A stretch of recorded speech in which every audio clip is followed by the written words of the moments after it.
Exploring Vizag foods చూసేయండి. Madam rice అయితే 30 rupees పడుతుంది. నార్మల్ గా మీల్స్ ఎంత? మీల్స్ అయితే 60 రూపాయలు మేడం. ఆ, పప్పు ఉంటది, సాంబార్ ఉంటది, కర్రీ ఉంటది, పచ్చడి ఉంటది. ఓకే. ఒక వెజ్ కర్రీ ఒకటి వస్తుంది, పెరుగు కూడా ఉంటది మేడం. నాన్ వెజ్ అయితే? నాన్ వెజ్ అయితే మీకు ఫిష్ కావాలంటే 70 రూపాయలు మేడం. ఆ, కర్రీ వస్తుంది, ఫిష్ వస్తుంది, నార్మల్ కర్రీస్ కూడా వేస్తారు. కర్రీ కూడా వేస్తాం, కావాలంటే పచ్చడి కూడా వేస్తాం. 70 మేడం. Okay okay. ఏమంటారు మేడం? మేమైతే ఫిష్ ఫ్రైతో ఒక మీల్స్, చికెన్ కర్రీతో ఒక మీల్స్ 2 అయితే తీసుకున్నాము. చాలా హోమ్లీగా ఉన్నది టేస్ట్ అయితే. మన ఇంట్లో వండుకున్నట్లే.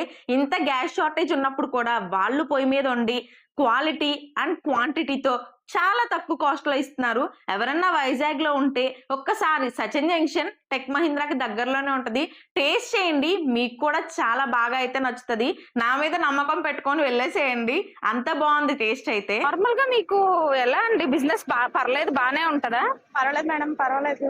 ఎందుకంటే ఇప్పుడు ఉన్న పొజిషన్ లో గ్యాస్ అయిపోయినా మేము కర్రల పై మీద వండుతున్నాం మేడం. ఆ రేటే పెడుతున్నాం. ఇంకా మేము ఓకే. రేట్ అయితే మారట్లేదు. అదే. ఒక్కలు తినాలి కదా మేడం. అంతే కదండి, మరి అదే కదా మనం. లేని వాళ్ళు ఉంటారు. అంతే కదండి. ఇప్పుడు ఇది అడ్రస్ ఎక్కడండి? లొకేషన్ ఎక్కడ ఇది? సచిన్ జంక్షన్ దగ్గర, కావేరీ ట్రావెల్స్ ఆపోజిట్ ఎదురుగా, టెక్ మహేంద్ర ఆపోజిట్ ఎదురుగా సార్.